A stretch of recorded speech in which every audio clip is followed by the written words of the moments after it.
Good morning. আজকে আপনাদের কাছে কিছু কথা রাখবো আমি। একদম প্লিজ একটু মনোযোগ দিয়ে শুনুন। এখন আমাদের এখানে গত ২ দিনে প্রচণ্ড ঠান্ডা পড়ছে। প্রচণ্ড ঠান্ডা মানে 11°C অব্দি আইছে। কত? +11°। ঠিক আছে? এমন ঠান্ডা ত্রিপুরা রাজ্যে পড়ছে যেটা অনেকেই এটা মানে কল্পনার বাহিরে। ঠিক আছে? অনেকেই মনে করতেছেন বা অনেকেই ভাবতেছেন যে খুবই কষ্টদায়ক, খুবই বেদনাদায়ক। এতটুকু ঠান্ডা মানুষ কিভাবে সারভাইভ করে? ঠিক আছে? কত ডিগ্রি? মাত্র 11° আইছে রাজ্যে। Not less than 10°। 10° নিচে এখন আইসে না ত্রিপুরা রাজ্যে। সেই অবস্থাতে এতটুকু ঠান্ডা আমরা ফিল করতেছি, এতটুকু কষ্ট আমরা করতেছি। এবার কোন প্রসঙ্গে কথা বলতেছি? আপনি দেখেন সিয়াচিন বা কাশ্মীরের অনেক জায়গায় আমাদের ভারতীয় সেনারা আমাদের এই দেশের জন্য যারা গর্ভমায়ের সন্তানরা, যারা এই দেশের জন্য, আপনার জন্য, আমার জন্য, সকল মানুষের জন্য এই বর্ডারে 24 আওয়ার্স ডিউটি করে, 24 ঘন্টা ডিউটি করে। সেখানে তাপমাত্রা কত জানেন? -9°। -9°। স্যাপ ফালাইলে লগে লগে বরফ হয়ে যায়। জল খাইতে পারে না, বরফ হয়ে যায়। -45°, মানে -13°, মানে মাইনাসের উপর নিচে থাকে সবসময়। 24 ঘন্টা অনবরত তারা আমরার জন্য, আপনাদের জন্য কনস্ট্যান্টলি আপনার জন্য তারা হার্ডওয়ার্ক করতেছে, তারা কষ্ট করতেছে একমাত্র আমাকে, আপনাকে, সবাইকে সুখী রাখার জন্য। এইবার মনে করেন যদি অনেকে আবার যে প্রসঙ্গ তোলেন যে তাদেরকে তো মাইনে দেওয়া হয়, স্যালারি দেওয়া হয়, তারা জব করে। ভাই জাস্ট একটু ইমাজিন করেন, আপনারে যদি আমি অক্ষণে যদি মাসে 50,000 টাকা আপনারে দিই বা 1,00,000 টাকা আপনারে দিই, আপনি 1 মাস যায় সেটা সিয়াচিন থেকে খাইতে পারবেন? 1 মাস সম্ভব হইতো না আপনার পক্ষে। একটা ভারতীয় সেনার পক্ষে সেটা সম্ভব হয় একমাত্র আমার আপনার বালার জন্য। তারা এই কঠোর পরিশ্রম করতেছে, দেশকে রক্ষা করতেছে। জাস্ট একটু কল্পনা করেন, জাস্ট একটু কল্পনা করেন। তো প্রসঙ্গটা আইসি কেড়ে আপনি জাস্ট একটু কল্পনা করেন, তারা -10° যেই জায়গায় এতটুকু কষ্ট করতেছে আমরার জন্য, আমরা একটু সুখে শান্তিতে থাকতাম চাই, আমরা এই দেশের মানুষ একটু ভালোভাবে থাকতাম, এই দেশের প্রত্যেকটা মানুষ আমরা সুন্দরভাবে থাকতাম, থাকলেই কিন্তু আমরা কিতা করি? বজরং দল, বিশ্ব হিন্দু পরিষদ, ভাই আপনাদেরকে কইতাছি, জাস্ট আপনাদের কাছে হায়াতে পায়ে ধরে সে অনুরোধ করতেছে, আপনারা যে ধর্মীয় সুরসুরি দিয়ে সে উচ্ছৃঙ্খল সৃষ্টি করছেন, সকল অংশের মানুষ, হক মুসলমান, মৌলবাদী সন্ত্রাসী বা জেহাদি যারা আছে, মানসিকতা রাখেন, উগ্রবাদী সন্ত্রাসী মানসিকতা রাখেন, যারা উগ্রবাদী সন্ত্রাসীরা, তাদেরকে আমি অনুরোধ করুন, প্লিজ ভাই এটা স্টপ করেন, বন্ধ করেন। দেখেন যে কোনো মানুষ একটা দেশের জন্য বা একটা জিনিসের জন্য, আপনি একটু কল্পনা করেন, আপনি আপনার পরিবারের লাগিয়া আপনি সব কিছু স্যাক্রিফাইস করে সেটা বিদেশে যায় কাজ করতেছেন। অবশ্যই আপনি টাকা পান, অবশ্যই আপনি টাকা পান। আপনি আপনার পরিবারের জন্য, আপনার পরিবারের জন্য সুখে রাখার জন্য আপনি বিদেশে যায় কঠোর পরিশ্রম করতেছেন, দিন রাত মানে অক্লান্ত পরিশ্রম করতেছেন। কী কারণে? আপনার পরিবারকে ঠিক রাখার জন্য, আপনার বাড়িঘরকে ঠিক রাখার জন্য। যদি আপনি প্রতিদিন শোনেন ফোনের মাধ্যমে, খবরের মাধ্যমে, আপনার বাড়ির ভিতরে ঝগড়া, আপনার বাড়ির ভিতরে এই, আপনার বাড়ির ভিতরে সেই, এই সমস্যা, সেই সমস্যা, আপনার মন কি শান্তি রাখবো? লাগতো না। তাহলে আমিও মনে করি আমাদের ভারতীয় ডিফেন্সে যারা আছে, ফৌজিরা যারা আছে, তারা এমনটাই ফিল করে যে আমাদের দেশের মধ্যে এতটুকু সুন্দর একটা দেশ, এখানে সকল অংশের মানুষ আমরা মিলেমিশে থাকি, সকল জাতির, সকল ধর্মের মানুষ আমরা থাকি। আমরা প্লিজ এই জিনিসটি বন্ধ করেন, কারণ দেশটা অনেক সুন্দর, অনেক কষ্টের পরে, অনেক শহীদের পরে এই দেশটা হয়েছে।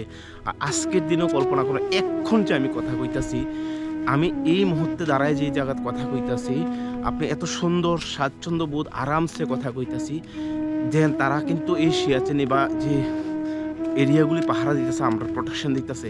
জাস্ট একটা মিনিট কল্পনা করেন যে তারা কী ভাবতেছে আমরা এই উচ্ছৃঙ্খলতা দেখে। আমরা কখনো লাগে হিন্দু মুসলিম, কখনো ট্রাইবেল বাঙালি, কখনো জাতি, কখনো ধর্ম, কখনো কর্ম, এই সেই নিয়ে এসে এই উচ্ছৃঙ্খলতা, তাদের মনে তো অনেক কষ্ট লাগে, অনেক কষ্ট লাগতো। আমি যদি থাকতাম আমারও কষ্ট লাগতো, আপনি যদি থাকতেন আপনারও কষ্ট লাগতো। আপনার জাতি ধর্ম দিয়ে এসে বেলা শেষে কোনো কিছু আইতো না, আপনার মনের ভিতরে শান্তি না থাকলে। জাস্ট কল্পনা করেন তো ভারতীয় ডিফেন্সে যারা আছে, ইন্ডিয়ান আর্মি যারা আছে, যারা বর্ডার সিকিউরিটি ফোর্স ভাইয়েরা আছে, তারা কিন্তু অক্লান্ত পরিশ্রম করতেছে, তাদের জীবন ইভেন কি শুধু ডিউটি করতেছে না। জাস্ট একটু কল্পনা করেন, 1 সেকেন্ডের গ্যারান্টি নেই। যে জায়গায় আমি এখন লাক্সারিয়াস মোবাইল একটা করে ২টা চালাইতেছি, নেট আনলিমিটেড চালাইতেছি, ক্যামেরা ইউজ করতেছি, এনজয় করে ঘুরতেছি, বন্ধুদের লগে পিকনিকে যাইতেছি, কত আনন্দ ফুর্তি করতেছি, নাচতাছি, গাইতাছি, সবকিছু করতেছি। অথচ তারা আমরা অনবরত কন্টিনিউ ডিউটি করতেছে বর্ডারের ভিতরে।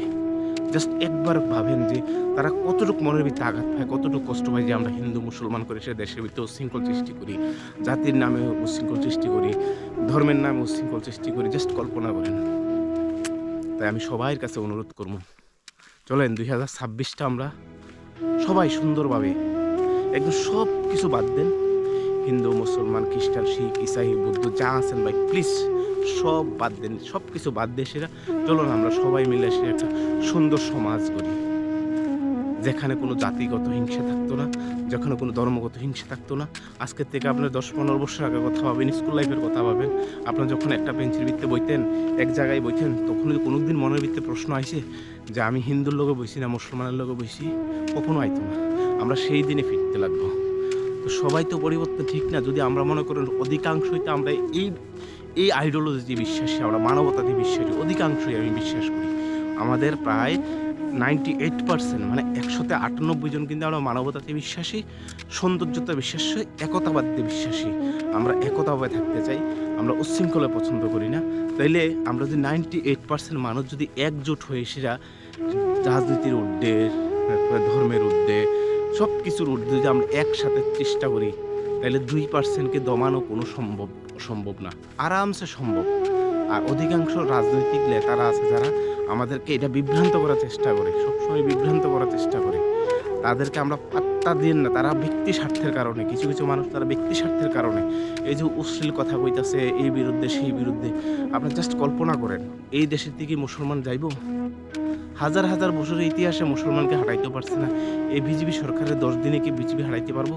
কংগ্রেসের 10 দিনে পারবো? কেউ পাঠাইতে পারতো না। অথচ নিরহ মানুষ মরব, যে নির্দোষ সেই মানুষটা ক্ষতিগ্রস্ত হইব, এর পরিবারটা ক্ষতিগ্রস্ত হইব। কারণ প্রত্যেকটা মৃত্যুই কিন্তু বেদনাদায়ক। মানুষ প্রতিদিন কি হারে যে মরতেছে, অনাহারে, দর্শন হইতেছে, বলাৎকার হইতেছে, খুন হইতেছে, খারাপি হইতেছে, করাপশন হইতেছে, একটা কাজ হইয়া নাই। সব কিছুর বিরুদ্ধে যদি আমরা সবাই একজোট হয়ে এসে যদি আপনার ধারায় কাজ করি, আমরা যদি সবাই ভ্রাতৃত্বভাবে কাজ করি, তাহলে আজকে আমরা যে কোনো একটা, আমার বন্ধুর সাথে ঝগড়া হয়েছে, আমরা জাতিগত লাগাই দিছি, এগুলি একটু বন্ধ করা খুবই দরকার। তো প্লিজ সবাই চলুন 2026টা এই প্রতিজ্ঞাবদ্ধ করি যে আমরা রাজনৈতিক উদ্দেশ্যে, ধর্মের উদ্দেশ্যে, জাতির উদ্দেশ্যে সব কিছু সেটা আমরা একজন মানবিক হয়ে সেটা এই দেশের জন্য, যেহেতু তারা 24 ঘন্টা পাহারা দিতে আছে আমাদের সেফটির জন্য, আমাদের বালার জন্য, তাহলে আমরা দেশটাকে বিতর্কত দিক দিয়ে সুন্দর করি। প্লিজ খুবই কষ্ট লাগে। আমি দেখেন কত ডিগ্রি, মাইনাস কত ডিগ্রিতে, সম্ভব না। একটা মানুষ যে কীভাবে থাকতেছে একমাত্র মহান আল্লাহ তাআলা জানে, যে এত ডিগ্রি মাইনাসের এত সার্ভাইভ করতেছে, কষ্ট করতেছে আমরা লেগিয়া। আর সেই মানুষগুলি আমরা ভিতরে জাতিগত হিংসাগত ইয়া করি, খুবই বেদনাদায়ক। সবাই প্লিজ এসব বাদ করেন।